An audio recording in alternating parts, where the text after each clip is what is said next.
Assalamualaikum warahmatullahi wabarakatuh. Perkenalkan, nama saya Princess Jasmine Syahroni dari kelas 11E. Di sini saya akan menjelaskan tentang materi matematika, yaitu regresi linear dan analisis korelasi. Oke, di sini saya akan menjelaskan tentang materi regresi linear terlebih dahulu. Apa sih itu regresi linear? Regresi linear adalah metode statistik yang digunakan untuk memahami dan memodelkan hubungan antara dua variabel atau lebih. Dalam regresi linear sederhana, hubungan yang dianalisis adalah antara satu variabel independen atau variabel bebas atau variabel X dan satu variabel dependen atau variabel terikat atau variabel Y. Metode ini mencoba untuk menemukan garis lurus terbaik atau garis base fit yang dapat menggambarkan hubungan antara variabel-variabel tersebut. Garis base fit adalah garis lurus yang paling mendekati semua titik data pada diagram pencar dalam analisis regresi linear. Garis ini digunakan untuk memodelkan hubungan antara variabel independen dan variabel dependen sedemikian rupa sehingga jumlah kuadrat dan jarak antara titik-titik data aktual dan nilai-nilai yang diprediksi oleh garis ini adalah yang terkecil, atau metode least square. Garis base fit mewakili tren umum dari data dan digunakan untuk membuat prediksi atau memahami pola hubungan antara dua variabel. Nah, di regresi linear ini terdapat dua metode, yaitu metode kuadrat terkecil sama metode regresi linear. Nah, saya akan menjelaskan metode kuadrat terkecil terlebih dahulu. Metode kuadrat terkecil atau least square adalah teknik statistik yang digunakan untuk menemukan garis base fit dalam regresi linear. Metode ini bertujuan untuk meminimalkan selisih antara nilai-nilai yang diprediksi oleh model regresi dengan nilai-nilai yang sebenarnya dalam data. Metode kuadrat terkecil bekerja dengan cara mencari garis yang meminimalkan jumlah kuadrat jarak antara titik-titik data dan garis tersebut. Dengan menggunakan metode kuadrat terkecil, kita dapat menemukan garis base fit yang paling sesuai dengan sebaran data. Garis base fit ini dapat digunakan untuk memprediksi nilai variabel terikat berdasarkan nilai variabel bebas. Persamaan garis base fit dapat diprediksi menggunakan metode kuadrat terkecil dengan langkah-langkah berikut. Yang pertama, menentukan persamaan perkiraan garis regresi Y topi. Bawahnya, secara umum persamaan garis berbentuk Y topi sama dengan MX tambah C. Lalu, jika suatu garis melalui dua titik yaitu X1, Y1, dan X2, Y2, maka persamaan garisnya diperoleh dengan rumus Y dikurang Y1 per Y2 dikurang Y1 sama dengan X dikurang X1 per X2 dikurang X1. Lalu yang kedua, menentukan jumlah kuadrat residu atau selisih antara nilai yang diamati Y dan Y topi atau dengan rumus sigma Y dikurang Y topi dikuadratkan. Yang ketiga, menentukan nilai sigma Y dikurang Y topi kuadrat terkecil dari masing-masing perkiraan garis regresi dan yang memiliki sigma Y dikurang Y topi dikuadratkan terkecil, maka itulah garis base fitnya. Nah, kita lanjut ke contoh soal metode kuadrat terkecil. Di sini ada diagram pencar. Lalu bagaimana lagi? Kita cari dulu dua titik yang dilalui garis. Nah, di situ ada bagian A, B, sama C. Kita cari dulu A-nya. Di bagian A, di bawahnya A kan ada titik. Nah, itu kalau garisnya ke bawah berarti 22. Nah, kalau ke samping itu 82. Nah, 22 itu X1 dan 82 itu Y1. Lalu X2 dan Y2-nya mana? Di bagian garis paling ujung yang paling atas itu kalau ke bawah itu 29 dan itu 29 itu adalah X2-nya. Nah, kalau ke samping itu 86 dan itu Y2-nya. Begitu juga dengan yang B. Yang B itu yang titik dekat B itu kalau ke bawah itu 20. Jadi 19, 20, 21. Jadi titiknya adalah 20. Nah, kalau ke samping itu dia 79. Nah, 20-nya itu X1 dan 79-nya itu Y1. Terus X2 Y2-nya. Nah, ini X2 Y2-nya yang bagian B ini sama kayak yang bagian A. Itu yang paling ujung itu berarti yang tadi tuh 29 X2-nya dan Y2-nya itu 86. Lalu yang terakhir kita cari C-nya. Itu titik ujung C-nya itu yang paling bawah, itu yang paling titik yang ujung C paling bawah. Itu kalau ke bawah 23 dan kalau ke samping itu 80. Nah, titik C yang paling ujung yang paling atas ini beda sama yang A sama yang B. Yang titik C ini yang paling atas itu dia kalau ke bawah itu X2-nya 27 dan Y2-nya itu kalau ke samping itu 85. Lalu kalau misalkan yang A, B, C-nya itu semua dicari, masukin ke gambar seperti ini. Terus setelah itu kita cari persamaan garisnya dengan rumus Y topi sama dengan Y dikurangi Y1 per Y2 dikurangi 1 sama dengan X dikurangi X1 per X2 dikurangi X1. Kita cari yang A nya dulu. Y dikurang Y1 nya berapa? Y1 di bagian A itu 82, jadi masukin Y dikurang 82 per Y2 nya berapa? Y2 nya itu adalah 86. Nah, masukin 86, dikurang Y1 lagi, Y1 nya 82. Nah, sama dengan X dikurang X1 nya berapa? X1 nya 22, masukin 22 per X2 nya berapa? X2 nya itu 29. Nah, masukin 29. Nah, dikurang X1 lagi, dikurang X1, X1 nya itu 22. Nah, kalau udah itu sama dengan Y dikurang 82 per 86 dikurang 82 hasilnya 4. Jadi Y dikurang 82 per 4 sama dengan X dikurang 22 per 7. Itu 29 dikurang 22 jadi 7. Jadi X dikurang 22 per 7. Di situ sama dengan 7 jadi ke depan. 7 buka kurung Y dikurang 82 tutup kurung sama dengan 4. Jadi mereka kayak switch gitu. Terus yang 4-nya 4 buka kurung X dikurang 22 tutup kurung sama dengan 7Y dikurang 574. 574 dapat dari mana? 574 dapat dari 7 dikali 82. Nah, terus sama dengan 4 dikali minus 88. Nah, dapat dari mana 88? Sama kayak 7 tadi. 88 dapat dari 22 dikali 4. Jadi 4X minus 88. Di bawahnya lagi sama dengan 7Y sama dengan 4X tambah 486. Jadi Y topi A-nya sama dengan 4X tambah 486 per 7. Nah, begitu juga dengan cara yang B sama C. Cara B sama C itu sama seperti A. Tinggal ikutin aja cara-cara yang tadi saya jelasin. Nah, kalau kalian sudah mendapatkan Y topinya, kalian lanjut ke jumlah kuadrat residu. Nyari jumlah kuadrat residu. Nah, seperti gambar yang saya tampilkan ini, ada X, di paling atas itu ada X, Y topi A sama dengan 4X tambah 486 per 7. Terus ada Y dikurang Y topi A, terus yang terakhir ada Y dikurang Y topi A dikuadratkan. Nah, di bagian X ini, ada yang 22, 28, 24, dan seterusnya itu dapat dari mana? Dapat dari diagram pencar. Yang soalnya yang bentukannya yang kayak gini teman-teman. Jadi X-nya itu yang paling bawah, yang garis lurus bawah. Nah, kalau yang Y-nya ini yang 82, 86, 81 dan seterusnya itu dapatnya yang dari garis lurus yang berdiri. Jadi X itu yang garis lurus tiduran, yang kalau yang Y itu garis lurus berdiri. Lanjut yang ke Y topi A sama dengan 4X tambah 486 per 7. Dapat dari mana sih 82?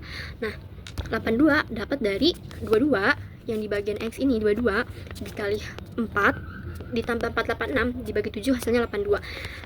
Terus 28 di bagian X dikali 4 ditambah 486 dibagi 7 hasilnya 85,43. Jadi kalian kalikan terus jumlahkan sama dibagi itu dengan angka yang di bagian X, bukan di bagian Y. Terus lanjut ke Y dikurang Y topi A. Nah, Y dikurang Y topi A. Udah kan kalian semua udah ketemu nih Y topi A nya nih. Udah dijumlahin, udah dibagi, udah dikali. Itu kalau misalkan udah nemu, kalian kurang dengan bagian Y. Bagian Y ada 82, 86 itu. Jadi 82 dikurang 82 sama dengan 0, 86 dikurang 85,43 sama dengan 0,57, 81 dikurang 83,14 hasilnya min 2,14 seperti itu dan seterusnya. Terus yang terakhir ini Y dikurang Y topi A dikuadratkan. Jadi dikalikan. Jadi 0 dikali 0 sama dengan 0. 0,57 dikali 0,57 sama dengan 0,32. Terus minus 2,14 dikali minus 2,14 sama dengan itu 4,58 dan seterusnya. Kalau misalkan semuanya udah selesai, nah di bagian Y dikurang Y topi dikuadratkan itu semuanya dari atas ke bawah itu dijumlahkan dan itu ntar ada hasilnya yaitu 40,66. Nah, di bagian B juga sama seperti yang saya jelaskan tadi. Yang di bagian X-nya itu 22 dikali 7 terus ditambah 571 dibagi 9 tuh hasilnya 80,56 seperti itu. Sama, semuanya sama dan dihasilin juga dijumlahin. Hasilnya dijumlahin sama. Begitu pula dengan bagian C. Semuanya caranya sama yang saya jelaskan sebelumnya. Nah, langkah yang terakhir ini kan dari bagian A, B, C itu semuanya jumlah kuadrat residunya tuh udah ada ya, semuanya ada. Yang bagian A 40,66, di bagian B 34,53, di bagian C 59,05. Jadi jumlah kuadrat residu terkecil dimiliki oleh garis B. Ya, yang paling kecil 34,53. Jadi garis B adalah garis base fit dari diagram pencak. Nah, kita lanjut ke metode yang kedua, yaitu metode regresi linear. Model regresi linear adalah metode statistik yang digunakan untuk memodelkan dan menganalisis hubungan antara dua atau lebih variabel. Model ini mencoba untuk menjelaskan bagaimana perubahan pada satu atau lebih variabel bebas memengaruhi variabel terikat. Regresi linear banyak digunakan dalam berbagai bidang seperti ekonomi, biologi, psikologi, dan ilmu sosial untuk membuat prediksi dan memahami hubungan antar variabel. Misalnya, seorang pemasar bisa menggunakan regresi linear untuk memprediksi penjualan berdasarkan pengeluaran iklan, atau seorang ilmuwan bisa menggunakannya untuk memodelkan hubungan antara dosis obat dan respon pasien. Lalu kita lanjut ke rumusnya. Rumusnya itu ada Y sama dengan A tambah BX, dengan B-nya itu N sigma XY dikurang sigma X sigma Y per N sigma X kuadrat dikurang sigma X dikuadratkan. Nah, A-nya itu A sama dengan sigma Y dikurang B sigma X per N. Nah, keterangannya itu Y-nya itu adalah variabel terikat, X-nya itu variabel bebas, A-nya itu konstanta, B-nya itu koefisien regresi, dan N-nya itu banyaknya pasangan. Lalu kita lanjut ke contoh soal. Di situ ada soal, perhatikan data bivariat berikut. X-nya itu 3, 4, 6, 7, 5, 4, 6, 7, Y-nya itu 2, 3, 4, 4, 5, 2, 3, 3. Tentukan model regresi data tersebut. Nah, pembahasannya seperti ini. Ada X, Y, X kuadrat, dan XY. Ini karena X, Y-nya udah ada dari soal, maka kita nyari X kuadratnya. X kuadrat ini, seperti gambar di samping ini, X kuadratnya ini 9. Dapat dari mana? X kuadrat, berarti dikalikan. Jadi, di bagian X itu 3 dikali 3 sama dengan 9, 4 dikali 4 sama dengan 16, 6 dikali 6 sama dengan 36, seperti itu dan seterusnya. Terus, yang terakhir ada XY. Nah, XY ini bisa dapat 6 dari mana? Dari di bagian tabel X sama Y. Jadi, di bagian tabel X itu ada 3, di bagian Y itu ada 2. Jadi, 3 dikali 2, 6. Terus 4 dikali 3, 12. 6 dikali 4 itu 24. Seperti itu dan seterusnya. Nah, kalau udah semuanya dapat nih, di bagian X ini dijumlahkan atau disigmakan. Itu jadi 3 tambah 4 tambah 6 tambah 7 dan seterusnya, itu hasilnya sigma X sama dengan 42. Begitu juga dengan Y, dijumlahkan 2 tambah 3 tambah 4 dan seterusnya, itu hasilnya sigma Y sama dengan 26. Nah, begitu juga dengan X kuadrat dan XY. Hasil X kuadrat dijumlahkan itu hasilnya sigma X kuadrat sama dengan 236. Terus di bagian XY-nya juga hasilnya dijumlahkan itu hasilnya sigma XY sama dengan 142. Nah, setelah semuanya udah dijumlahkan, kita lanjut ke cara selanjutnya, itu kita cari B-nya dulu. B dulu baru A. Jadi di bagian B, rumus B tadi apa? N sigma XY dikurang sigma X sigma Y per N sigma X kuadrat dikurang sigma X dikuadratkan. Terus bawahnya sama dengan N-nya itu 8. Jadi banyaknya pasangan dari atas ke bawah itu ada 8. Jadi N-nya itu 8. Terus sigma XY-nya itu 142. Jadi kita masukin 142 dikurang sigma X sigma Y. Sigma X-nya itu 42. Kita masukin 42 dan sigma Y-nya itu 26. Jadi kita masukin 26. Jadi 8 142 dikurang 42 sama 26 per N-nya 8, kita masukin 8. Terus sigma X kuadrat. Sigma X kuadratnya itu hasilnya itu 236 kan. Jadi kita masukin 236 dikurang sigma X dikuadratkan. Jadi sigma X dikuadratkan. Jadi kita masukin sigma X 42 terus kita kuadratkan seperti itu.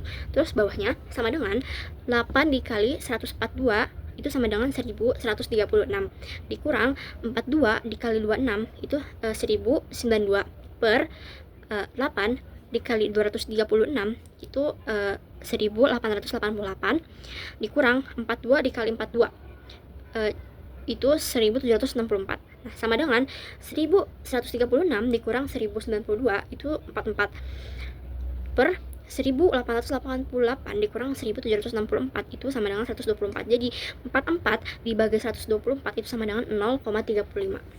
Nah, kita lanjut ke bagian A-nya. Di bagian A, rumusnya itu sigma Y dikurang B sigma X per N. Nah, sama dengan di bawahnya, sigma Y-nya berapa? Sigma Y-nya itu 26. Terus dikurang B-nya berapa? B yang hasil sebelumnya tadi kita cari itu hasilnya B kan 0,35. Jadi masukin 0,35. Terus sigma X-nya itu 42. Jadi kita masukin 42 per N. N-nya itu kan 8, jadi masukin 8. Terus di bawahnya sama dengan 26 dikurang 0,35 dikali 42 itu sama dengan 14,7 per 8. Jadi sama dengan 11,3. Jadi 26 dikurang 14,7 itu 11,3 per 8. Hasilnya tuh 1,41. Jadi Y topinya itu Y topi sama dengan A tambah BX itu A-nya itu 1,41 ditambah BX-nya itu 0,35X. Kita lanjut ke materi selanjutnya yaitu analisis korelasi. Analisis korelasi adalah teknik statistik yang digunakan untuk mengukur dan menganalisis kekuatan serta arah hubungan antara dua variabel. Korelasi membantu kita memahami sejauh mana dua variabel berubah bersama-sama dan apakah perubahan dalam satu variabel berkaitan dengan perubahan dalam variabel lain. Nilai korelasi berkisar antara minus 1 hingga 1. Contohnya 1, R sama dengan 1 menunjukkan korelasi positif sempurna. Yang kedua, R sama dengan minus 1 menunjukkan korelasi negatif sempurna. Yang ketiga, R sama dengan 0 menunjukkan tidak ada korelasi.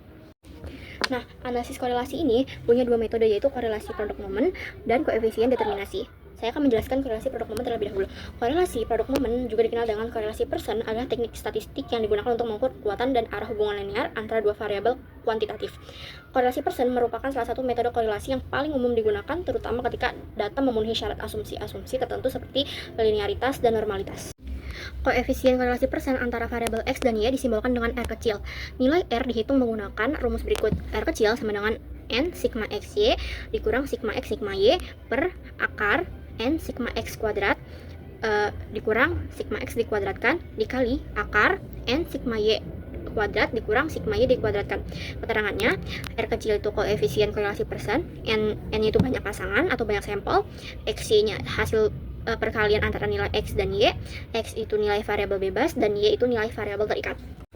Untuk penjelasan yang lainnya, teman-teman bisa lihat di gambar tersebut. Kita langsung ke contoh. Di situ ada soal, perhatikan data bivariat berikut. Itu ada X 2, 3, 4, 5, 6 dan Y 3, 4, 6, 4, 5. Jadi koefisien korelasi persen ini caranya tuh sama kayak regresi linear, cuma bedanya itu koefisien korelasi persen ini tambahin ada Y kuadratnya. Jadi X sama Y nya kan udah ada nih, terus cari X kuadratnya. X kuadratnya itu 2 dikali 2 4, 3 dikali 3 9, 4 dikali 4 16. Nah, sama juga dengan Y kuadrat. 3 dikali 3 9, 4 dikali 4 16, 6 dikali 6 itu 36. Seperti itu seterusnya. Dan XY-nya ini sama, 2 dikali 3 6, 3 dikali 4 12, seperti itu dan seterusnya. Dan semuanya dijumlahkan, disigmakan. Jadi di bagian X itu hasilnya sigma X 20, terus di bagian Y sigma Y 22, terus di bagian X kuadrat itu hasilnya sigma X kuadrat hasilnya 90, terus di bagian Y kuadrat itu hasilnya 102, dan di bagian XY itu hasilnya sigma XY sama dengan 92. Setelah semuanya udah dijumlahkan, udah dapet hasilnya, lalu ke cara selanjutnya itu kita masukkan dulu rumusnya. R kecil sama dengan N sigma XY dikurang sigma X sigma Y per akar N sigma X kuadrat dikurang sigma X dikuadratkan dikali akar N sigma Y kuadrat dikurang sigma Y dikuadratkan sama dengan N-nya itu 5, jumlah pasangannya itu 5, jadi masukkan 5, terus sigma XY-nya itu 92, terus dikurang sigma X-nya itu 20 dan sigma Y-nya itu 22, terus per N-nya itu 5, sigma X kuadratnya itu 90 dikurang sigma X ya, sigma X itu 20 dan dikuadratkan dikali akar N-nya 5, sigma Y kuadratnya itu 20 per sigma Y-nya itu 22 dan dikuadratkan. Terus bawahnya lagi sama dengan 5 dikali 92 itu 460, terus dikurang 20 dikali 22 itu 440 per akar 5 dikali 90 itu 450, dikurang 20 dikuadratkan, jadi 20 dikali 20 itu hasilnya 400, dikali akar 5 dikali 102 itu 510, dikurang 22 dikuadratkan, itu 22 dikali 22 hasilnya 484. Jadi 510 dikurang 484 sama dengan 460 dikurang 440 itu 20 per 450 dikurang 400 itu akar 50 dikali akar 510 dikurang 484 itu akar 26. Jadi sama dengan 20 per 50, akar 50 dikali akar 26 itu berapa? Akar 1300. Jadi sama dengan 20 per akar 1300 itu sama dengan 0,55.547. Jadi koefisien korelasi data tersebut adalah R kecil sama dengan 0,5547. Nah, yang terakhir itu yang kedua itu ada koefisien determinasi. Koefisien determinasi atau R squared atau R besar kuadrat adalah ukuran statistik yang menunjukkan seberapa baik variabel independen dalam suatu model regresi dapat menjelaskan variasi dari variabel dependen. Nilai koefisien determinasi berkisar antara 0 hingga 1 atau 0% hingga 100% jika dinyatakan dalam persentase. Koefisien determinasi dihitung dengan menggunakan rumus berikut. R besar kuadrat sama dengan R kecil kuadrat dikali 100%. Keterangannya, R kecil koefisien korelasi persen. Nilai koefisien determinasi berkisar antara 0 hingga 1. Nilai R besar kuadrat yang mendekati 1 menunjukkan bahwa variabel bebas dapat menjelaskan variasi variabel terikat dengan sangat baik.